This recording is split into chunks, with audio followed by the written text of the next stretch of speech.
Okay, so good morning, everyone. My name is Chris Church. I work for Interpol in Singapore at the IGCI.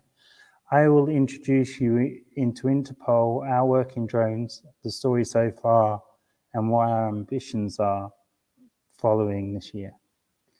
So ever since we started working drones back in 2017, there's always been the discussion of good versus bad drones.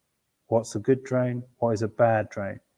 But I would rather call drones a good evil, which is they can be good or they can be evil rather than being good or bad.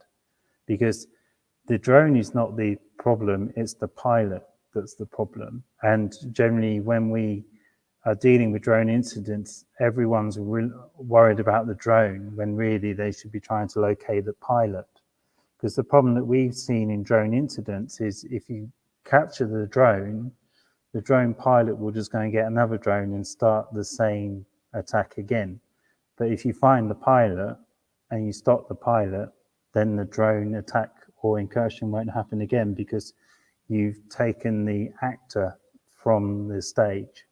So I like to call drones a good evil, which means they can be good, they can be evil. It just depends on the pilot rather than the drone itself. So a brief history of Interpol and our work in drones. So the reason why Interpol got involved in drones was way back in 2017 when the UK and US law enforcement agencies came to us and said, we think we're starting to see an uptake in the use of drones to transport contraband into prisons. We don't know if other countries are facing the same problem, and we also have no understanding of how we respond to such incidents. So the 2nd and 3rd of October in 2017, we hosted the first drone expert group in Lyon, where we only had 38 participants from 18 countries, but we also had the privilege of having DJI, which was one of the major drone providers at the time, in the room presenting their framework and their work towards drones, and also they also launched their drone detection unit as well. Come 2018, we had the second drone expert group in Singapore, which was 95 participants from 35 countries. We then also held the Interpol drone forensic exercise back in the US in Colorado in November that year. And for some reason, when I travel to countries, I always seem to pick the coldest times of the year. And so we spent 2 weeks in Colorado with 7 member countries looking at drones, looking at around 30 to 40 different types of drones, understanding how they flew, and then understanding what you would do to react to such an incident, and also what is the digital forensic potential of each of these drones. So we took the drones apart, we catalogued what was inside the drones, i.e. what were the chipsets, where was the memory stored, how you could access that memory, and what that data meant from each drone. And then in 2019, we hosted the third drone expert group in Singapore, which is part of Interpol World. We had just under 100 participants from around 42 countries. And then in 2020, which was last year, we published the Interpol Drone Incident Framework in the 4 official languages of Interpol. We also started collaborative work between the Innovation Centre where I'm based and the Counterterrorism Unit, looking at the threat of drones within the Southeast Asian region. And then this year, we became a partner of a European Union funded project called Project Courageous, which is looking at the assessment, selection and testing of drone countermeasures for law enforcement within the European region. We also are lead for the NLET's Drone Forensic Technology Interest Group, where we're trying to gather drone forensic specialists from around the globe to help Europe and Interpol member countries understand the benefit of drone forensics. And we hosted the Interpol drone countermeasure testing exercise, which I'll explain more of in the following slides. And our aspirations for 2022 will be continuation of the Project Courageous, the 4th drone expert group, which will be held here in Singapore, the publication of the cUAS report from the Oslo Airport exercise, and also continuation of collaboration with NLETS and Interpol. to try and enhance the understanding and knowledge of member countries around drone forensics and drone threats. So as you can see, we've been very busy for the last 5 years, and we continue to be very busy in this sector because it's essential that we, as Interpol, understand the issues and challenges that you are facing in terms of drone threat, the use of drones by law enforcement, and also the evidence potential of drones. So if you're not aware, we published the framework for responding to a drone incident in May last year. And if you haven't got a copy, you can just go to Google and type in framework for responding to a drone incident Interpol, and you will find a copy. It's available in English, Spanish, French, and Arabic, and we are currently looking at updating this framework early next year. So hopefully by the end of next year, there'll be an additional publication which will enhance the understanding from this publication. So let's talk about some of the areas of concern that we are involved in. So one of the biggest discussions, obviously, is how do you protect an airport from a drone incursion? And this has come from discussions with the UK, with Singapore, with the US, because they're very concerned around the amount of drones incursioning at an airport. And we have proof and we have data which shows that drone incursions at airports occur a lot more than you think. So for instance, with Norway, we installed some drone detection equipment at Norway Oslo International Airport 3 months before we did the drone exercise, and we can verify that drones are flying in and around the airport more than you realize. Because the problem is, to spot a drone that's up in the air above an airport is very difficult, especially if it's more than, say, 100 feet in the air. Because even when I fly my own drone, if I go above 200 feet, I struggle to find where that drone is. So we've been working with Norway, with other member countries within Europe and in the US to understand how to handle protecting the airspace of an airport. So generally at this moment in time, the general consensus is you tend to need 3 solutions. One solution detects between 5 kilometers. So you have a long range detection that detects 5 to 3 or 2 kilometers. You then have something that detects between 2 and 5 kilometers. You then have something that detects less than 2 kilometers or even less than 1 kilometer. The problem for us as law enforcement is we can't use effectors. So we can't bring a drone down once it's in flight, because there's lots of rules and regulations that prohibit us from doing that. And also, if we want to do that, we have to get permission from the legal authorities of the country to be able to use the effector. And we also need to be aware of the effects that effector has on other systems within the area. So for instance, trying to use an effector within an airport environment is very complex, because there's many systems already using bandwidth and frequencies which may be affected by such an effector. So most of the time we are just looking at sensing, detecting and tracking drones that enter the airspace. And what we look to do is be able to identify it, try and identify the location of the pilot, then try and find the pilot, send a response team to speak to the pilot to either bring the drone down through his control or ask him to stop what he's doing and cease and desist. And he may be issued a warning or a fine, but it's very rare that they'll ever appear in court to face charges of interfering with a protected airspace. So let me talk about this event which happened at the end of September in Oslo in Norway. So we have been working with the Norwegians, with the airport owner Avinor, with the Norwegian police and with UAS Norway to host a drone cUAS exercise at an airport. So when we made the request for an airport, they said, yeah, we'll give you an airport in Norway. And we had assumed we were going to get maybe a small airport out in the middle of nowhere. Instead, they gave us Oslo International Airport, which is the main airport of Norway. So they said, yes, you can come install some countermeasures at the airport and do some tests, and you can invite member countries from law enforcement and industry to come along, understand what you're doing and gain more understanding in the use of countermeasures by law enforcement.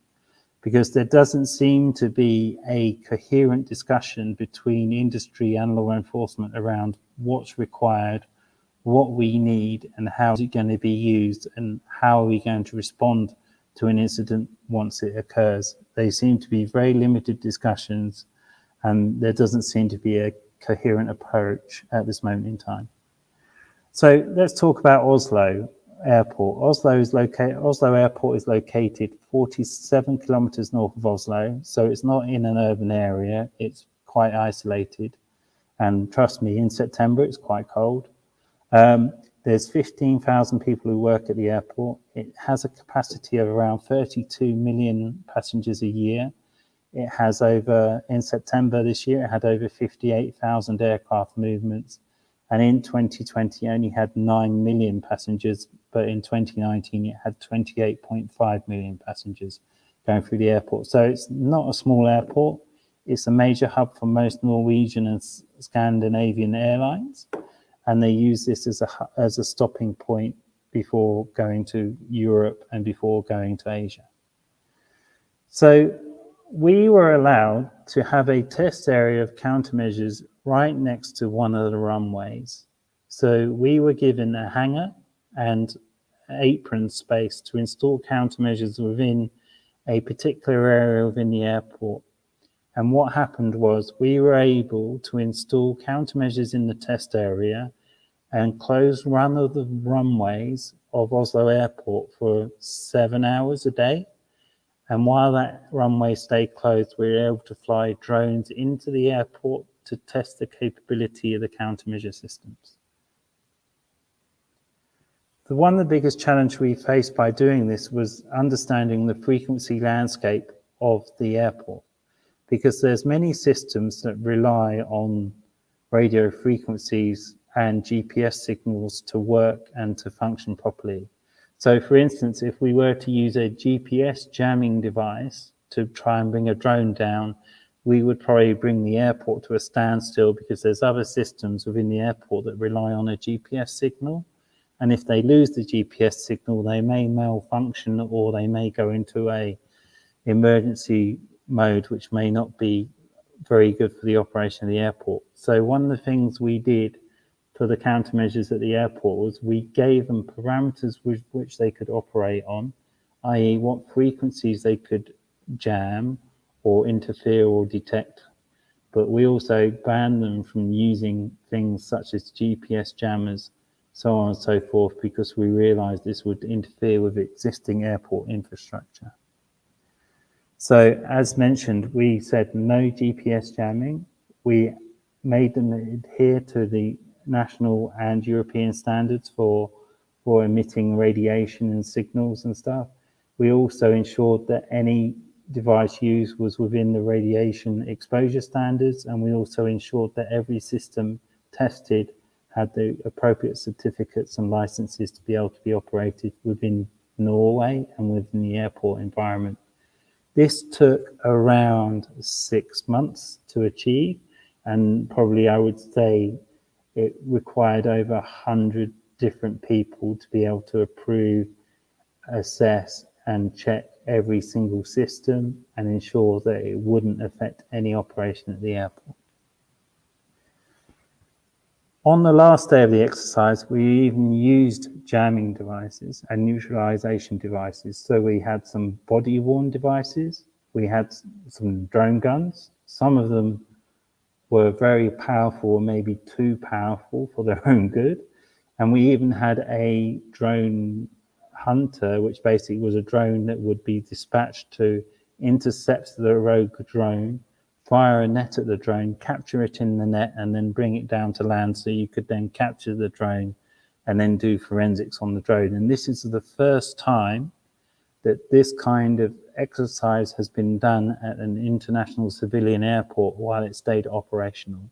So while we were doing all this testing, planes were still flying and planes were still moving around the airport.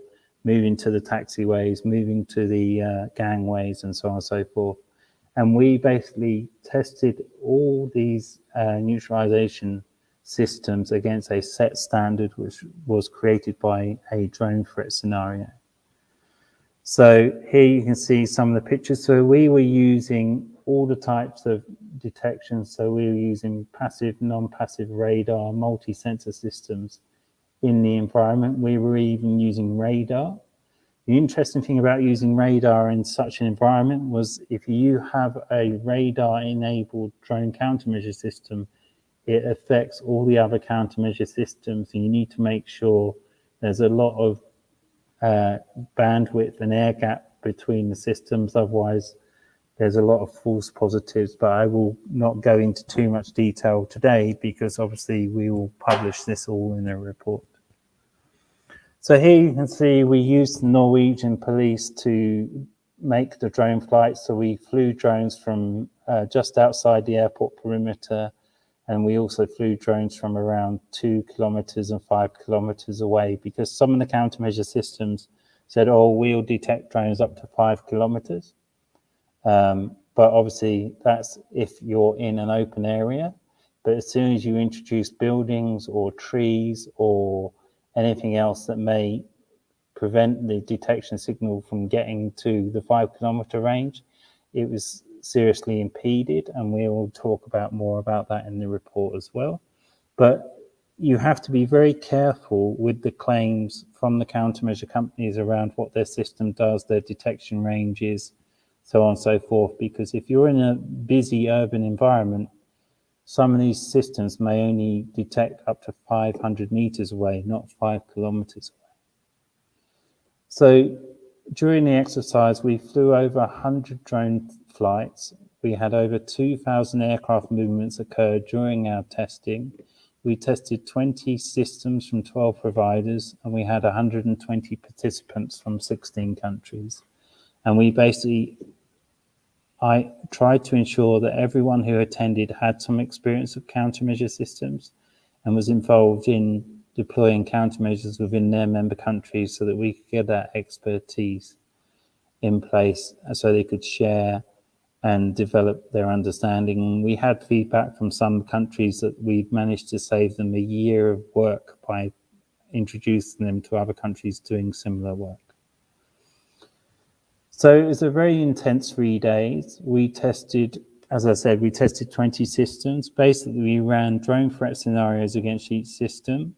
We were using different detection systems. Some systems worked really well. Some systems didn't work as intended, and some systems worked to a point but failed due to the wrong configuration of the system, or they didn't have enough time to set the system up. So one of the things that we did ensure was that we only allowed them 8 hours to configure their system the day before the event, but we extended that a bit longer to allow some more testing and configuration of the systems before the actual event.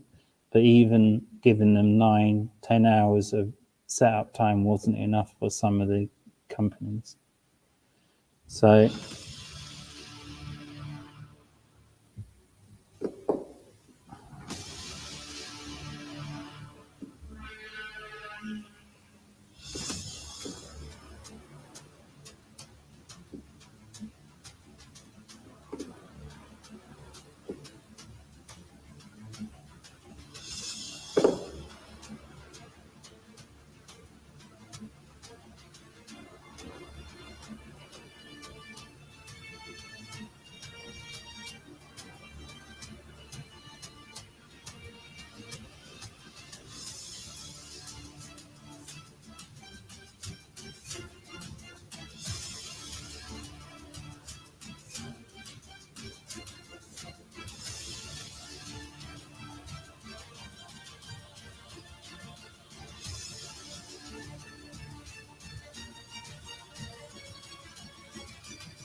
that was an overview of the event, and hopefully we will run another event in the near future, probably in 2022. and we would welcome your attendance once we decide this set scenario and the location of the testing.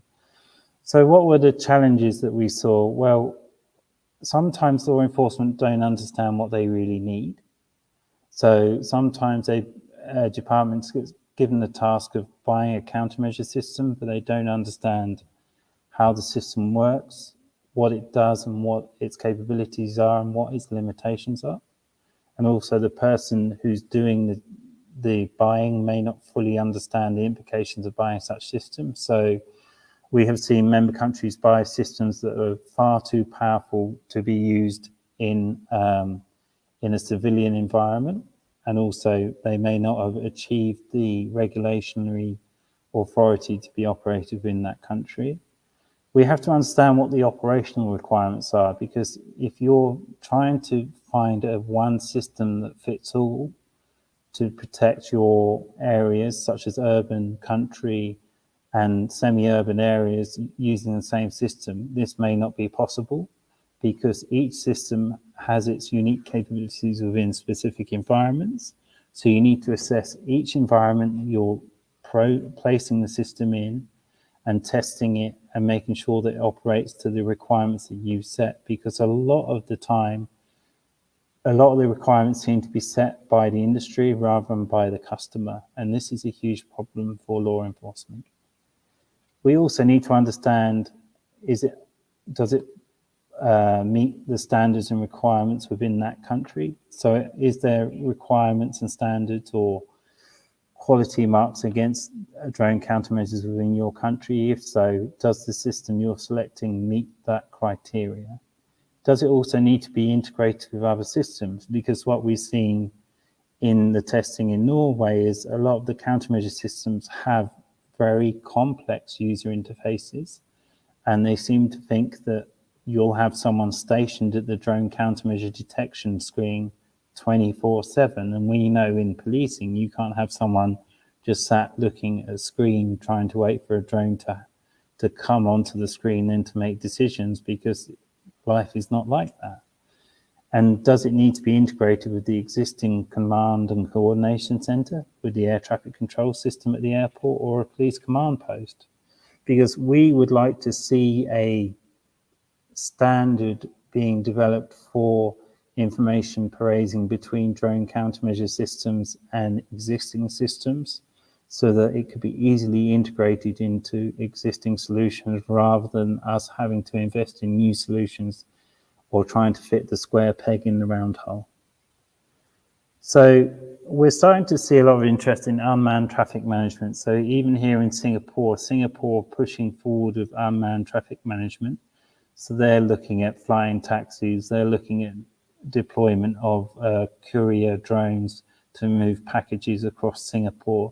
And Singapore is a great place to test this, because it's a very small island and it's very well controlled airspace. So we can see over the next few years unmanned traffic management becoming a big thing for most regions, because this will save time, this will save money, and also save the environment. So instead of sending trucks with lots of packages and post and stuff, you can send a drone instead, and that may save your carbon footprint and things like that. But the understanding around unmanned traffic management is very limited still. So we're trying to understand this to help member countries gain a step up in this technology and make sure that all systems that are being looked at are tested and checked.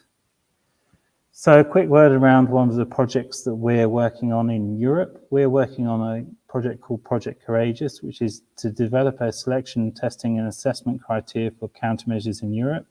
This is a 3-year program with multiple member states and institutions. We have law enforcement partners from Belgium, Estonia, Greece, Luxembourg, Romania and Spain. And we also have research technology partners from Belgium, from Holland, and places like that. So the idea of this is to, within 3 years, to develop a selection, testing and assessment scenario for law enforcement for cUAS systems. So hopefully within 3 years, there will be a standardized framework for the selection, testing and assessment of drone countermeasures by law enforcement. because this is a bit of a mystery still for most countries. We are also part of the NLET's Technology Interest Group, which is looking at regulations of drones, use space, which is unmanned traffic management, forensics, detection, neutralization, and also other EU projects within the drone sphere. So as you can see here, they developed this model where they want to identify the drone, detect it, then be able to track it, and then use either spoofing, jamming, hacking, or if it gets too close, kinetic actions to prevent the drone from entering the secured area that's being protected. So we are working with this technology interest group to really understand the needs of member countries, understand where member countries are going in each of these areas, and we actually run the digital forensics sphere of this technology interest group to try and move forensics in drones forward and help member countries understand the value of digital forensics of drones. So we're just one piece of the puzzle, and we believe that by us all becoming a piece of the puzzle, we can work together to find a solution. There's no one person or one institution that can solve this problem, because a drone issue affects not only law enforcement, it affects the airport operators, affects urban planners, so on and so forth. So we are trying to work together with policing, with governments, with industry, with academia to fully understand the issue and understand where the drone threat is going, so we can prepare member countries to meet that threat and not wait for something to happen. So what's next for us? So one of the things that we want to do after the Norway drone exercise is we want to look at doing a similar exercise in a different environment, because using the same systems within a power station scenario or a stadium or an urban environment would produce different challenges and different results. So we're currently trying to locate and find a suitable location for this testing. And once we do, we will announce it to people, and we will welcome your contribution to that meeting. And if there's a way that you can attend and contribute your expertise and knowledge, we would certainly welcome that as well. We also want to look at the use of drones by law enforcement, because this is becoming a big sector, because a lot of major police agencies are starting to understand the benefit of drones over using, say, a police helicopter.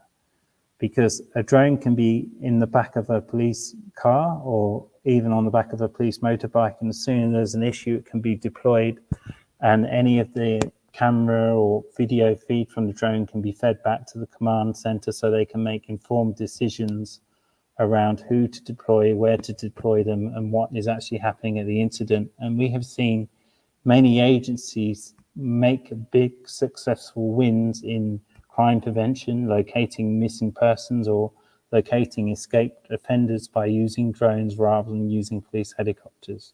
Because in some countries, they may have a police helicopter that may be located 300-400 miles away, and by the time the police helicopter arrives on the scene, the person that they're trying to find has either escaped or disappeared. But by using a drone, the response time is reduced, and we have also seen programs within law enforcement where they're using drones as a first responder. So as soon as they receive a 999 call from an individual and they deem it urgent enough to deploy a drone, they send the drone up in the sky.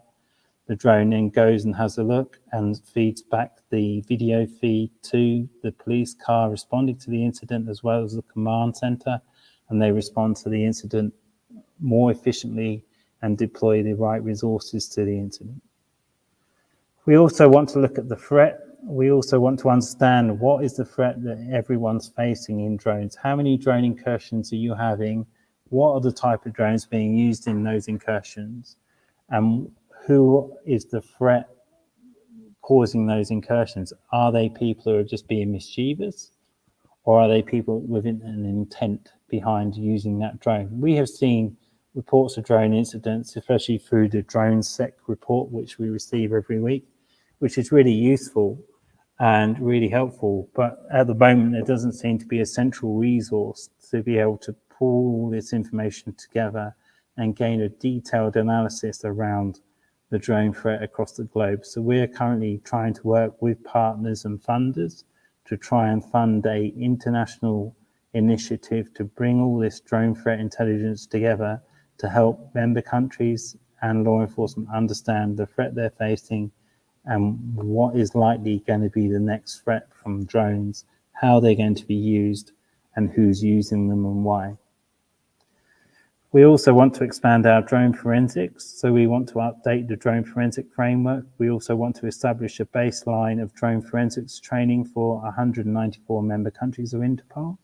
And we also want to identify partners and experts to create coherent and clear digital forensics training for member countries in drones. Because what we're seeing at the moment is there's a lot of conflicting advice from different industries and experts around what you should be doing in drone forensics. So we want to bring this all together and bring a harmonized approach to such resource. Interpol is a global organization. We have 194 member countries. So if we work on a project, we try and make sure that the results of the project is shared with all 194 member countries. And if there's anything of use or could be useful for member countries, we will try and share that with them. For instance, there's a report from one member country that paedophiles are using drones and flying them above schools to take pictures of school children and also things like that. So this kind of information is useful to us, and we will try and share this with 194 member countries, but we'll also try and develop a methodology for them to react to such incidents.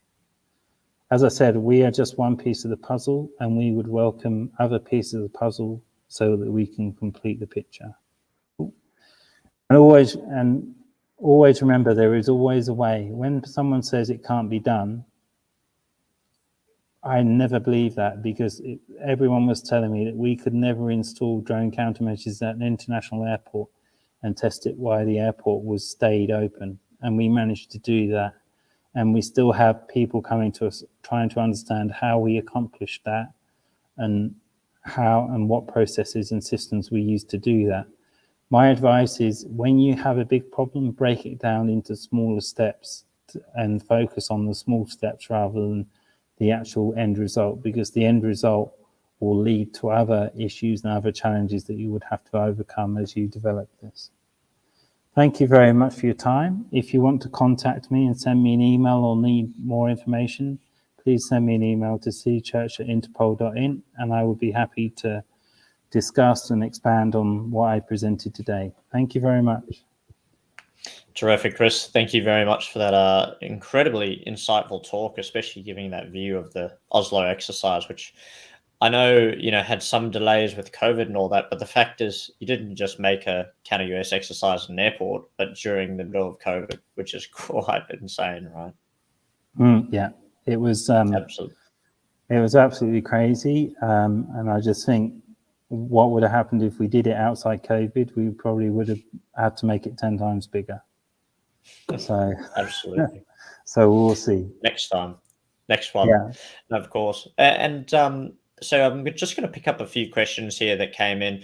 One was around, you said the systems were tested, so they wouldn't affect aircraft and all before they were then approved for the trial, and then they were, tested again. So what were they being tested for? Like RF output or wattage, or what did that look like, and how was that assessed? Well, they were tested for their output, because a lot of the drone countermeasure systems are very powerful if they emit, and can be quite dangerous if you stand too close to them for too long. So we used the Norwegian frequency regulator to ensure each of the systems met their requirements, not police requirements, but met the frequency regulators' requirements to be installed at the airport.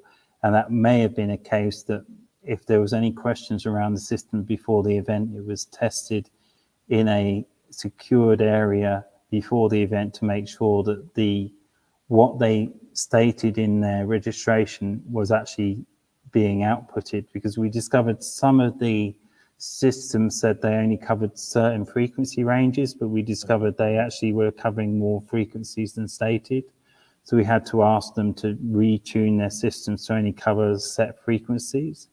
And this was a big problem for a few of the vendors, because they had to kind of almost reconfigure their system from afresh, rather than just tuning their system and configuring it from an existing configuration. So wow.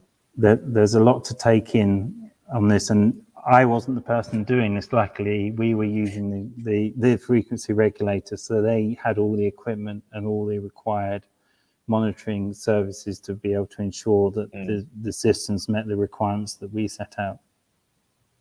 Now, assuming you had overseas drone companies, how did they do with the European or the Norwegian frequencies? And even so, if you used, European drones, was there any issues with them picking up those types of frequencies?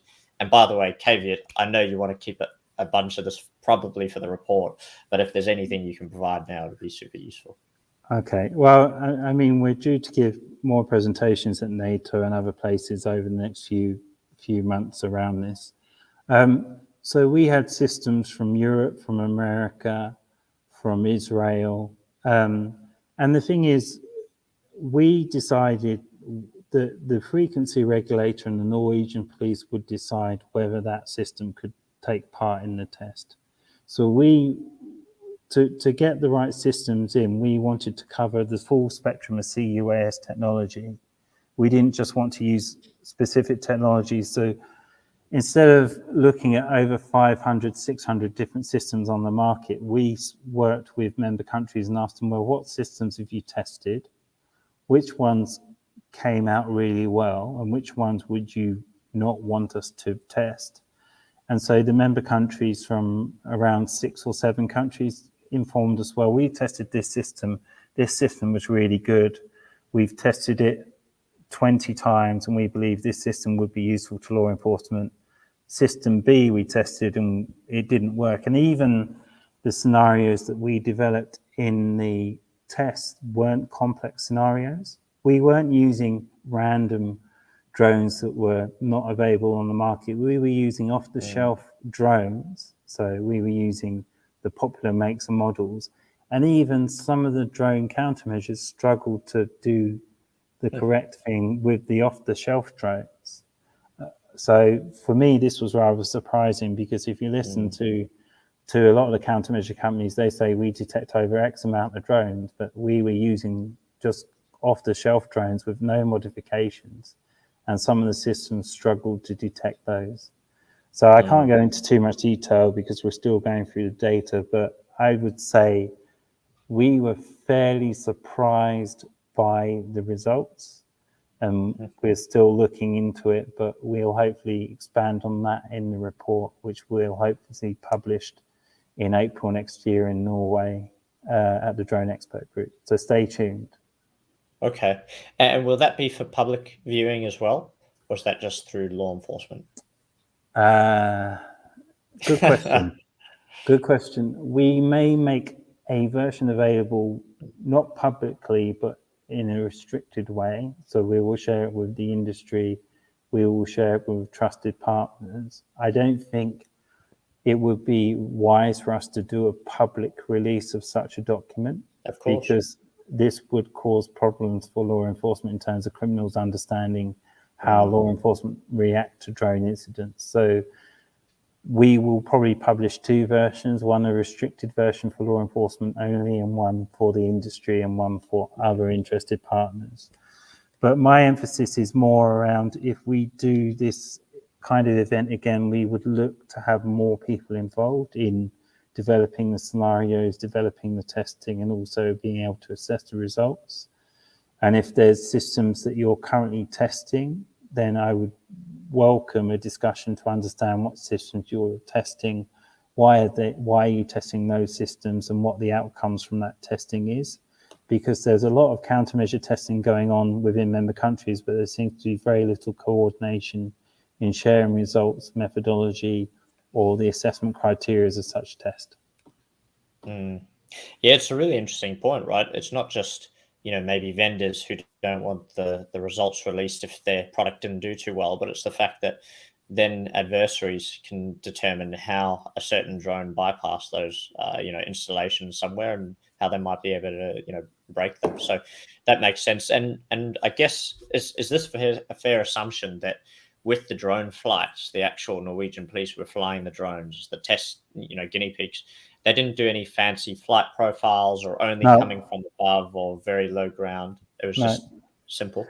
So what we did was we flew drones at set altitudes, and they followed a set flight path. So they all followed the same flight paths. So there was 4 or 5 different flight paths depending on the technology we were testing. We didn't want to do anything crazy. We didn't want to use, say, racing drones and stuff like that, because at the end of the day, most systems, you can develop test scenarios where the system will fail. But we wanted to really see if they were just dealing with generic drones, how long would it be before they were detected? What range were they going to be detected at? And were they able to identify the drone as soon as it entered the detection sphere? How long did it take to detect the drone once it entered the countermeasure area? And also, were they able to locate the pilot? And how long was it before they located the pilot? So they were very simple tests. And really, we were expecting most systems to score very highly in these tests. But we shall see the results. And we won't actually name the systems. We will just call them manufacturer A. And we won't give them a score or give them a grade between A and F, because we don't want to be able to say this system performed far better than any other system, because we're not here to, do Best Buy or Interpol or whatever. We're here to just help member countries understand the complexities of testing and understand how we believe these systems should be assessed and how they can be assessed and graded, and how you can select the right system for your scenario that you want to install the systems in. Absolutely. It comes down to so many factors, the environment concerns as well. And I think that's my last, key question about the Oslo trial was there any kind of, shocking finds regarding to weather scenarios where it was super cold and that affected them in a certain way? I realize you've got Singapore, which is a lot hotter, but you don't necessarily have a cUAS test there. So as a broad question, was weather an effector in any of the scenarios? In some scenarios, yes, because rain, because it was Norway and it was September, it was cold, it was around 12 degrees, and we also had rain. So the rain affected a lot of the countermeasure system that we're using vision to detect the drones. And also we noticed if you had a drone within a camera system and it had been detected, if a bird flew across the screen or across where the camera was pointing, the system may have confused the bird for the drone and then followed the bird and not the drone, and things like that. So it's really strange anomalies that you would not normally consider being a problem were problematic. But we're not saying this is a problem of the countermeasure systems, because to be fair, a lot of the testing of these countermeasure systems, they've been tested in very isolated environments, and they haven't really been tested properly in a lot of real life scenarios. So for a lot of member countries, this is the first time to see, and even for the vendors to see, drone countermeasures being installed at a civilian airport and being tested as the airport stays operational. And I think this is the thing. You're testing in an isolated environment, no matter how good it is, may not be as good as testing in a real life environment and testing real life scenarios, rather than the dreamed up scenarios that a lot of people use, and they're using complex drones, complex flight patterns, so on and so forth. Because most drone incidents, most of the people in those incidents are not experienced flyers, shall we say. They're just curious flyers, or they're just trying to get a picture of a plane at an airport because it seems to be the in thing to do. I mean, as part of Project Courageous, we have just done an assessment of 800 drone threats across the globe, and we will publish those results within Europe over the next couple of months. And it does make for interesting reading. But one issue that we're seeing is everyone's reporting drone threats differently, and not everyone's reporting the required information for a drone threat. So we're trying to influence that reporting. So if a drone threat is reported in any country, the same information is captured and reported, so that we can create a global understanding of the drone threat. And obviously using systems like DroneSec as well, we want to try and bring them along and in line with what we're trying to achieve, because if the industry and law enforcement work together, it's going to be an easier solution than us working in our silos and not being able to create a collaborative solution. Absolutely. I mean, cybersecurity and threat intelligence have had standards for years that all the major vendors use that same format for, right? So you would think we'd have the same place for drones and counter drones. Look, Chris, it was really, really interesting hearing about it. I'm sure people can contact you, and you are a super connector in your own right. So I'm sure they'll get some great connections off you in some ways. So thank you again for coming onto the GDSN and speaking with us. It's always super, super interesting. It's been my pleasure, and good luck for the rest of the meeting. Thank you for allowing me to attend. Yeah, I appreciate that. And we are quite literally at the end. So I've got one more slide I'll put up, but Chris is obviously our closeout speaker. So thank you, and have a good rest of your day, Chris. Thanks, man. Have a good day. Bye-bye. You too.